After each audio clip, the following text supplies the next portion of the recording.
Hi friends, welcome to எல்லோரஸ் cooking channel. நம்ம இன்றைக்கி என்ன பார்க்க போகிறோன்னா, சிம்பிளான ஹேர் ஸ்டைலில் ஒரு கேரட் சாதம் தாங்க. வாங்க எப்படி செய்யுதுன்னு பார்க்கலாம்.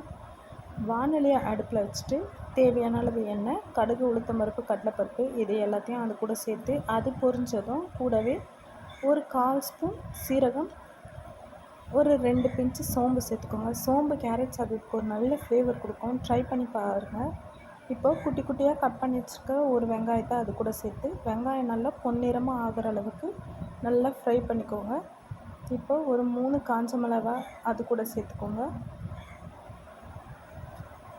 இது பார்த்திங்கன்னா வெங்காயம் நல்லா வதங்கி வந்தாச்சு.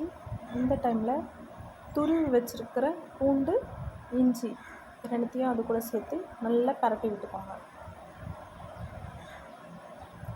இப்போது கேரட்டுக்கு தேவையான உப்பு அது கூட சேர்த்துக்கோங்க. இப்போது நம்ம துருவி வச்சுருக்கிறது இல்லைங்களா, நான் 3 கேரட் எடுத்திருக்கேன்.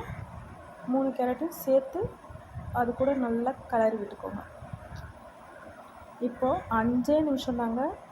ஸ்லோ ஃப்ளேமில் வச்சுட்டு தட்டு போட்டு மூடினீங்கன்னா கேரட் பர்ஃபெக்டாக வெந்துடும். இப்போது கேரட்டுக்கு தேவையான மிளகாய் பொடியை சேர்த்து அந்த மிளகாய் பொடியோட வாசனை போகிற அளவுக்கு ஒரு 2லேருந்து 3 நிமிஷம் வரைக்கும் அப்படியே கொஞ்சம் கிளறி விட்டிங்கன்னா அந்த மிளகாய் பொடியோட ஸ்மெல்லெல்லாம் போயிடும். இப்போது அவ்வளோதாங்க, நம்மளோட கேரட் சாதம் ரெடி. அது கூட ஒரு கொத்து கருவேப்பிலை சேர்த்திங்கன்னா முடிஞ்சிச்சு. இப்போது சூடான வடித்த சாதத்தை அந்த கேரட்டில் சேர்த்து நல்லா பரட்டுன்னு நம்மளோட கேரட் சாதம் ரெடிங்க. சேனல் பிடிச்சிருந்தா லைக் பண்ணுங்கள், ஷேர் பண்ணுங்கள், கமெண்ட் பண்ணுங்கள், சப்ஸ்கிரைப் பண்ண மறந்துடாதீங்க. அப்புறம் என்னங்க, லன்ச் பாக்ஸ் கட்ட வேண்டியது தான்.